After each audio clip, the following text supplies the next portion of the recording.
Okay, Norman is going to tell us about prairie dogs, right, Norman? Prairie dogs. Prairie dogs.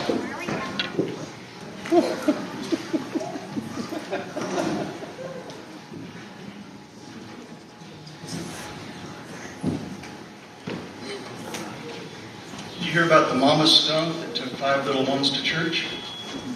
She said, "Let us spray that sat down their own pew." You should have come out earlier, Norman.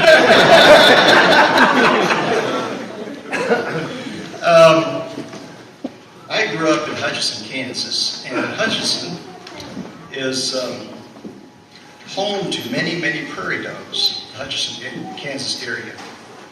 And so in 1997, the city commissioners, the leaders of Hutchinson, decided that they were going to put in another ball diamond.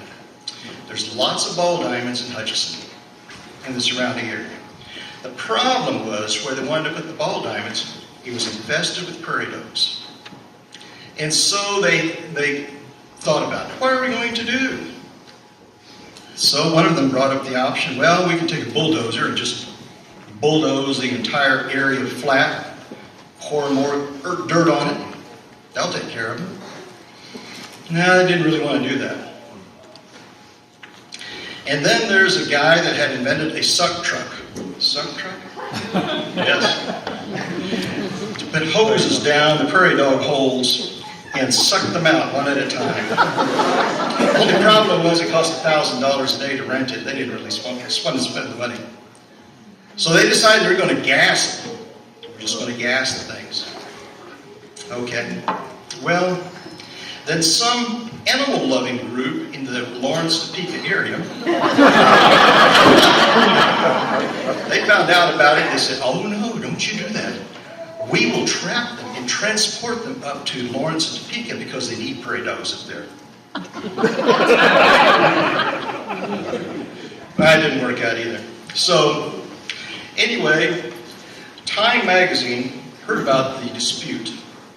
And in August the 10th of 1997, they came out and had a nice article about the prairie dogs. And it was really cool, but they didn't really follow up on it. But it raised a lot of awareness across the nation about these prairie dogs in Hutchinson, Kansas. And so there's a group called PETA out of Denver, Colorado. It's not people eating tasty animals, it's the other one. And they said what we're going to do, if it's all right with you, is we're going to put soapy water down each of these holes. And then we're going to grab the varmints as they come out of the burrows.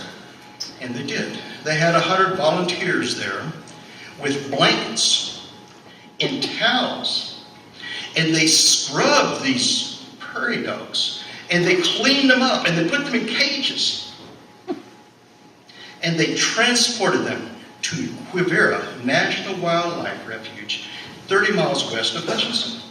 It was a wonderful idea. They just didn't know that on the other side of the trees, there was a beta colony.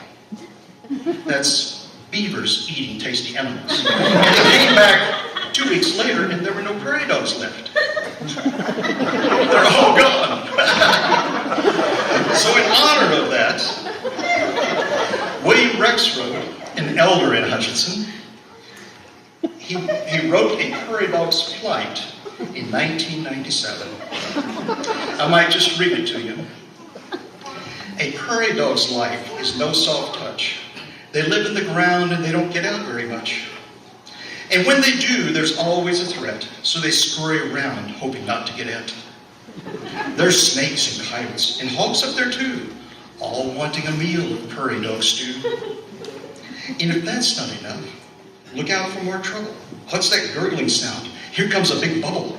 Their soap suds are coming, being flushed down the hole. You better get out if you want to grow old. They ran up the burrow. They jumped out of the ground. They're right into a cage, and they got hauled all around. A long, bumpy ride. And then they got dumped out to find a new home. Oh, what's this all about? out with nature. It's not the soft life of town. Kind of lonely out here. Anyone else around?